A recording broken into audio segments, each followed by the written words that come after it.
श्री कृष्ण दोस्तों, श्री मात्रे नमः। हर हर महादेव। तो चलिए शिव संहिता के ज्ञान में डुबकी लगाते हुए हम आगे चलते हैं। भगवान शिव कर्मों के फलों की चर्चा करते हुए बताते हैं कि मनुष्य दो ही प्रकार से अपने कर्मों के फल को भुगत सकता है, पाप कर्म द्वारा या पुण्य कर्म द्वारा। तात्पर्य ये है कि जो मनुष्य जैसे शुभ और अशुभ कर्मों को करता है उसी के अकॉर्डिंग उसको फल मिलते हैं। भगवान शिव कहते हैं कि अपना पाप कर्म भोगने के अंत में निश्चय ही जन्म मिलता है, इसी तरह पुण्य कर्म को भोगने के अंत में भी निश्चय ही जन्म मिलता है, यानी कर्म का बंधन छूटता नहीं।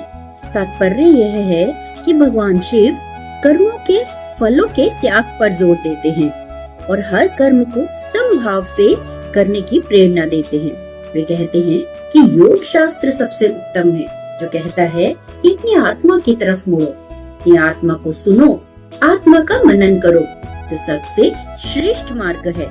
महादेव जी माँ पार्वती को योग शास्त्र को सबसे उत्तम और श्रेष्ठ मार्ग बताते हैं। वे कहते हैं कि अपनी आत्मा का चिंतन करो, उसका मनन करो, उसे जानो।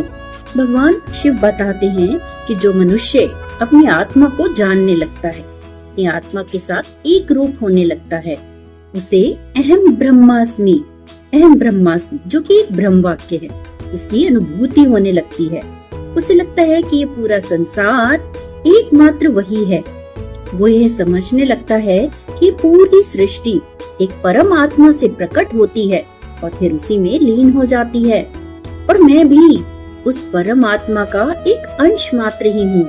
और परम योगी को ये अनुभूति होती है कि जो कुछ भी संसार में दिखता है वो मैं ही हूँ।